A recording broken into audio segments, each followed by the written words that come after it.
আসসালামু আলাইকুম। আশা করি সবাই অনেক ভালো আছো। তোমাদের অনেকেরই প্রশ্ন যে জাহাঙ্গীরনগর বিশ্ববিদ্যালয়ে ভর্তি পরীক্ষা সংক্ষিপ্ত সিলেবাসে নাকি পূর্ণাঙ্গ সিলেবাসে অনুষ্ঠিত হবে। তো এই নিয়ে আমি আজকে জাবি ভর্তি পরীক্ষার কমিটির কেন্দ্রীয় সচিব স্যার সৈয়দ আলী মোহাম্মদ রেজা স্যারের সাথে আমি ফোন দিছিলাম, স্যারকে কথা বললাম। তো স্যার আমাকে জানালেন যে আমি স্যার কাছে আসলে তিনটা প্রশ্ন করছি মূলত। প্রথম প্রশ্ন ছিল যে স্যার সিইউ জাবি এই ইউনিটে গণিতে এ গ্রেড চাওয়া হবে কিনা গত বছরের মতো। স্যার বললেন যে হ্যাঁ, প্রত্যেকটা সাবজেক্ট পেতেই আমরা এ গ্রেডই রাখা হয়েছে এবং সিএসি পেতে সম্ভবত এ+ রাখা হয়েছে। এটা স্যার আমাকে জানাইছে।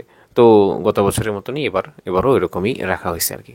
তো এটা আমি আসলে জানতে চাইছি, কারণ কি তোমরা অনেকেই A- আছে, ম্যাথে A- পাইছো এইচএসসিতে, সেটা নিয়ে অনেকে চিন্তিত যে প্রস্তুতি নিব কি না। তো সার্কুলার এখনও তো দিচ্ছে না, সময় নষ্ট করে তো লাভ নাই, আগে জানাটা দরকার। তো এই জন্য আমি তোমাদেরকে এই আপডেটটা দিচ্ছি। এরপরে হচ্ছে সিলেবাস সম্পর্কিত জাবিতে জাবি ভর্তি পরীক্ষা কি সংক্ষিপ্ত সিলেবাসে হবে নাকি পূর্ণাঙ্গ সিলেবাসে হবে।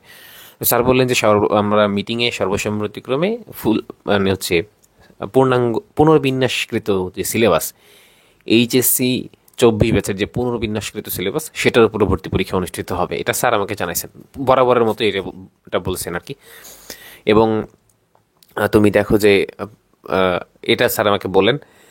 এবং আমি স্যারকে পরে প্রশ্ন করলাম যে স্যার জাবি ডি ইউনিট জীববিজ্ঞান অনুষদ কি আলাদা করে সিলেবাস সম্পর্কে কিছু বলবে কিনা, যেমন আগে একবার জানাইছিল 22 সালে। তো স্যার বললেন যে না, এটা তো মিটিংয়ে সর্বসম্মতিক্রমে সিদ্ধান্তটা হয়ে গেছে আসলে। তো এইটা হচ্ছে আপডেট আপাতত। এখন আমি তোমাদের সিলেবাস নিয়ে একটু বলি। জাবি ডি ইউনিট যদি সংক্ষিপ্ত সিলেবাসে বলে, তবুও তোমরা ফুল সিলেবাস পড়ে যাবা।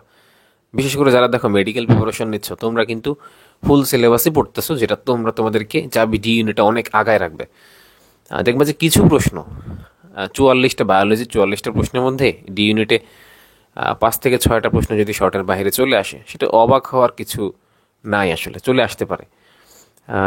যেহেতু অনেক বেশি প্রতিযোগিতা, তো সিইউ এই ইউনিটের জন্য এবং মেডিকেলের জন্য যারা পড়তেছো, তোমাদের জন্য এটা হয়েই যাচ্ছে শর্টের বাইরে অধ্যায়টা পড়া। সেটা পড়ে যারা এখানে এক্সাম দিবা না মেডিকেল বা সিইউতে, তারাও জাবির জন্য একটু শর্টের বাইরের অধ্যায়গুলো পড়ে যাও, অন্তত প্রিভিয়াস কোশ্চেনগুলো খুব ভালো মতো সলভ করে যাও। এটা আমার সাজেশন আর কি, যেন আসলেও প্রশ্ন, শর্টের বাইরে প্রশ্ন আসলে তুমি পারো। এরপরে হচ্ছে লাস্ট প্রশ্নটা ছিল স্যার ভর্তি পরীক্ষা সার্কুলার কবে নাগাদ প্রকাশ হতে পারে স্যার, যেহেতু এখনও প্রকাশ হয়নি। স্যার বললেন যে আমরা যে শীতের বন্ধের আগে, অর্থাৎ 19-20 তারিখের আগে একটা মিটিং করব এই বিষয়ে।